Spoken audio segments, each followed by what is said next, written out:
Minute পথ হেঁটে গেলেই আপনি টিপির ঘাট ব্রিজ পেরিয়ে যেতে পারবেন। আমাকে এবার ছাড়েন তো, নইলে আমি আর বাড়ি ফিরে যেতে পারবো না। দেখছেন তো বাবু আবহাওয়ার কী অবস্থা, আমাকে অনেকটা পথ ফিরে যেতে হবে। সত্যি অনেক সাহায্য করেছেন, এখন ওনাকেও আমার মানবিকতার দিক থেকে ছেড়ে দেওয়া উচিত। তাকে পুরো টাকাটাই দিয়ে ছেড়ে দিলাম। আমি লাগেজগুলো নিয়ে রীতিমতো ব্রিজের সামনে এসে দেখি, এ কি, এ তো পুরো ব্রিজ ভেঙে পড়ে আছে ঝড়ে। আমি আর কি আজ বাড়ি পৌঁছতে পারবো না? এছাড়া তো কোনো পথও নেই, এদিকে ঝড় বেড়েই চলেছে। আমি পাশে থাকা একটি বন্ধ দোকানে ব্যাগগুলি রেখে ঝড় থামার অপেক্ষা করতে লাগলাম। একটু পরেই দেখলাম 4 জন লোক একটি মরাকে কাঁধে নিয়ে ব্রিজের দিকে এগিয়ে আসছে। ওরাও তো ব্রিজ পেরিয়ে কাঁটাবাগান শ্মশানে নিয়ে যাবে, কিন্তু যেখানে ব্রিজ ভাঙা সেখানে ওরা মরাটিকে কিভাবে শ্মশানে নিয়ে যাবে?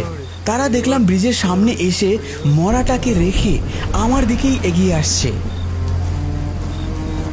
আমি সেই মরা লাশের দিকে চেয়ে রইলাম। মরাটা বৃষ্টির জলে ভিজছে, খুবই অসহায় লাগছে মরাটিকে দেখতে। মরা হাতির দাম যেমন লাখ টাকা থাকে, মৃত মানুষ শুধু একটা বোঝাই মাত্র পৃথিবীর বুকে। সেটা হয়তো কোনো কিছুর সাথেই তুলনা করা যায় না। তাই হয়তো মানুষগুলিকে মাটির সাথে মিশে যেতে হয় অথবা পুড়ে যেতে হয়। আরে দাদা, একটু সাইড দিন না।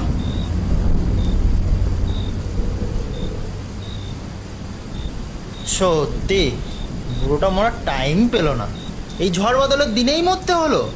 আরে মানুষের মৃত্যু কি সব বলে কই আসে? সব কপাল রে ভাই, সব কপাল।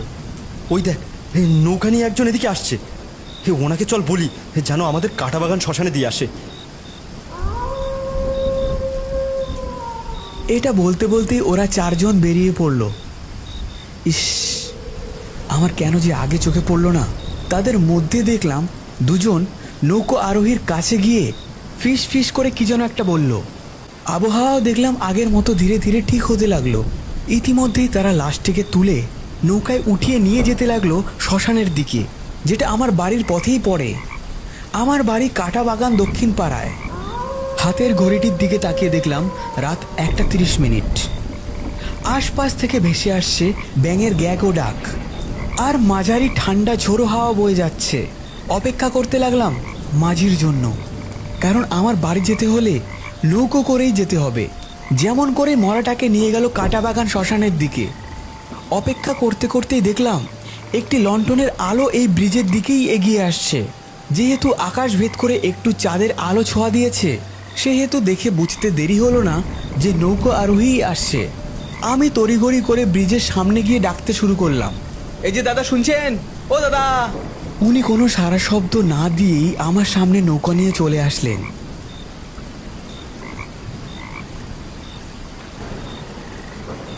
বলছিলাম, কাঁটাবাগান দক্ষিণ পাড়ায় আমার বাড়ি, ব্রিজের ওপাশে। আমাকে একটু নামিয়ে দিয়ে আসতে পারবেন? এখান থেকে মাত্র 15 মিনিটেরই পথ। আপনাকে 200 টাকা দিতে পারবো।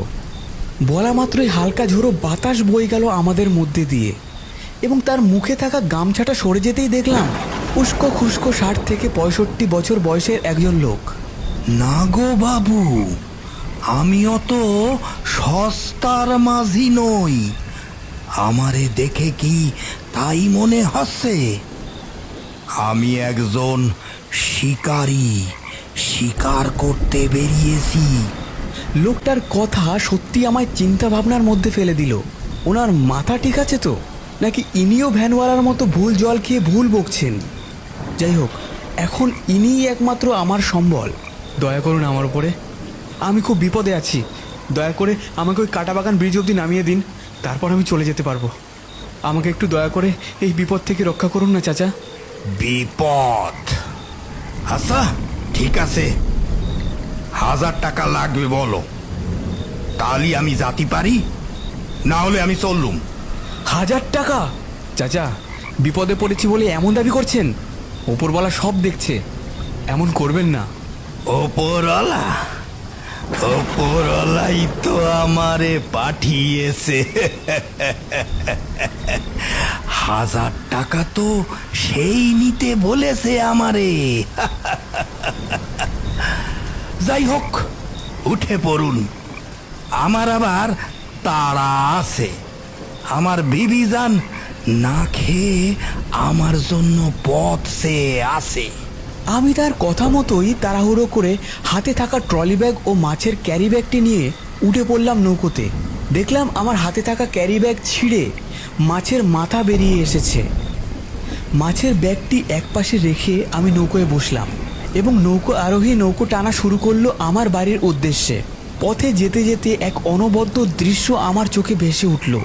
সেই কাঁটাবাগান শ্মশানের সামনে দিয়ে যেতেই দাউ দাউ করে জ্বলছে সেই মৃত লাশটি। যেহেতু শ্মশানের গা বেয়ে নদী বইছে, তাই আমরা তার সামনে যেতে স্পষ্টভাবে দেখলাম সেই মরা মানুষটির চামড়া গলে গিয়ে হাড় বেরিয়ে আসা মাথার খুলিটি আমার দিকেই চেয়ে রয়েছে।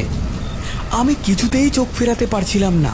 কোনো মরাকে এইভাবে পুড়তে আমি আগে কখনো দেখিনি।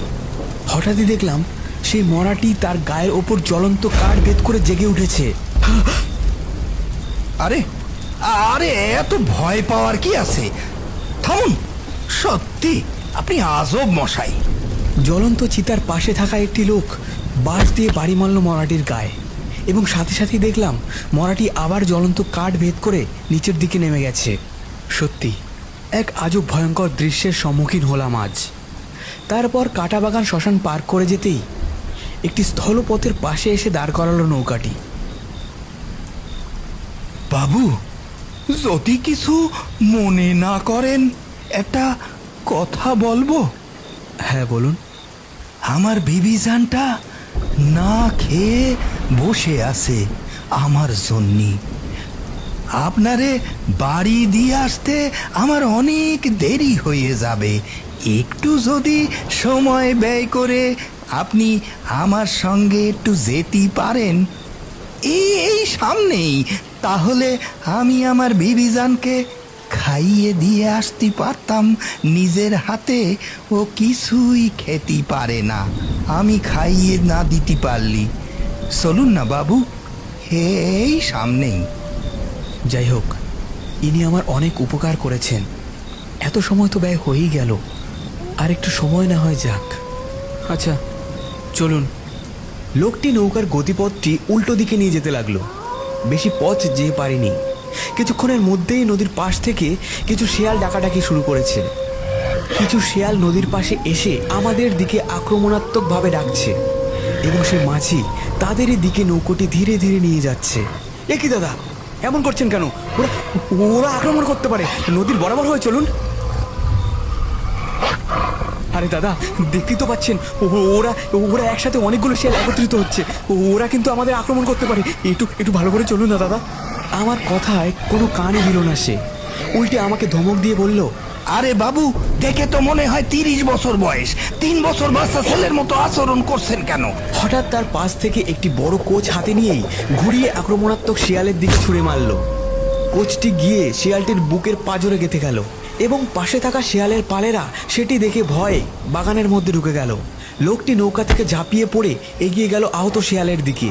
তারপর শিয়ালের পাঁজরে গেঁথে থাকা কোচটি আরও জোরে চাপ দিয়ে গেঁথে দিল তার দেহের এপার ওপার। ছটপট করতে করতে শিয়ালটি মৃতপ্রায় অবস্থায় পড়ে রয়েছে।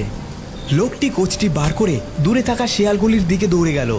পুরো ঘটনাটি আমার চোখের সামনে ঘটছে। ঘটনাটি আমার স্বপ্নে দেখা সবথেকে ভয়ঙ্কর ঘটনাগুলির থেকেও ভয়ঙ্কর লাগছে। কিন্তু এটা যে কোনো স্বপ্ন নয়, বাস্তব রূপে রূপান্তরিত হয়েছে এবং সেটা আমার চোখের সামনেই বিদ্যমান। লোকটি আবার এসে মৃতপ্রায় শিয়ালটিকে বারবার কোচ দিয়ে আক্রমণ করে যাচ্ছে। লোকটির মুখের দিকে তাকিয়ে দেখলাম কোন এক প্রতিশোধের আগুন ফুটে উঠেছে তার চোখে মুখে। ওরা তো সামান্য একটা জীব মাত্র, ওদের সাথে আবার কিসের প্রতিশোধ? ধীরে ধীরে শিয়ালটি নড়াচড়া বন্ধ করে দিয়েছে। তারপর শিয়ালটির 2 ঠ্যাং ধরে নৌকার দিকে ছুঁড়ে মারল লোকটি। লোকটি নৌকায় উঠে পড়ার পর আমি তাকে জিজ্ঞেস করলাম, কি দাদা, আপনি মারলেন কেন? আর মেরেও নৌকা উড়ালেন কেন? বাবু, আমি না মারলে ওরা যে আমাদের মেরে ফেলতো। আর আমি তো আগেই বলেছি আমি একজন শিকারী। সে তো ঠিকই আছে, কিন্তু আপনি নৌকায় তুললেন কেন? এদের মাংস খাবো বলে। এদের না খেলে এরা যে আমাদের খেয়ে ফেলতো। শিয়ালের মাংস? অনেক মূল্যবান জিনিস, অনেক সুস্বাদু, অনেক দামি জিনিসও আমাদের কাছে। বাবু, আমরা গরিব মানুষ, আমাদের অত টাকা নেই যে দোকানে গিয়ে মাংস কিনে খাবো। আর এগুলো তো বাজারে বিক্রিও হয় না, এভাবেই মেরে খেতে হয়। না হলে এরা অন্য কাউরে খেয়ে নেবে। আমি আরো ভালো কাজ করছি বলতে পারে না। শত্রুদের মাংস যে কত সুস্বাদু সে বলে বোঝানো যাবে না আপনারে।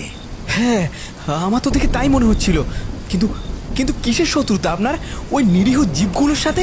এই কথাটি বলা মাত্রই লোকটি রক্তাক্ত মাংস মাখা কচি আক্রমণাত্মক ভাবে আমার বুকের পাঁজরে ঠেকিয়ে দিল। আমারে দেহে কি আপনার নিরীহ বলে মনে হয়েছিল? যখন কোনো কিছু আপনারে আঘাত না করবে ততক্ষণ পর্যন্ত আপনি বুঝতে পারবেন না সে নিরীহ কি না। আর ওরা কতটা নিরীহ তা ওদেরকে আমি কাছ থেকে দেখেছি। আপনারে যদি একা ছেড়ে দেয়া হতো তাহলে বুঝতে পারতেন ওরা কতটা নিরীহ। ওরা নিরীহ না। আচ্ছা আচ্ছা আচ্ছা আচ্ছা আচ্ছা ঠিক আছে, এটা সরান, আমায় মাফ করুন, তাড়াতাড়ি চলুন। আপনার স্ত্রী আপনার জন্য অপেক্ষা করছে তো। ওনার স্ত্রীর কথা বলাতে উনি শান্ত হয়ে গেলেন। তারপর আবার পুনরায় নৌকা চালানো শুরু করলেন।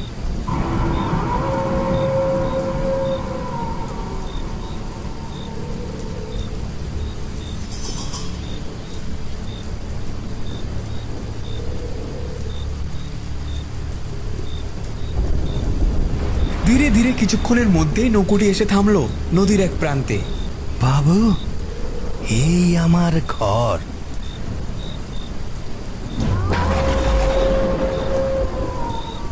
বাবু, একটা কথা বলবো? আপনার ওই ব্যাগে দেখেছি ইলিশ মাছের মাথা আছে। আমার বউ খুব ইলিশ মাছ পছন্দ করে। কতদিন যে আমার বউকে ইলিশ মাছ খাওয়াতে পারিনি। আপনার টাকা দেয়া লাগবে না, এক পিস ইলিশ মাছ দিতে পারবেন? আমি আর তার কথার অবাধ্য হলাম না। কথা না বাড়িয়ে একটা ইলিশ মাছ তুলে দিলাম। আমারই ভালো হলো, 1000 টাকার জায়গায় 400 টাকার ইলিশ মাছ দিয়েই মিটে যাচ্ছে, আর ওনার ইচ্ছেটাও পূরণ হচ্ছে। এটাই উত্তম।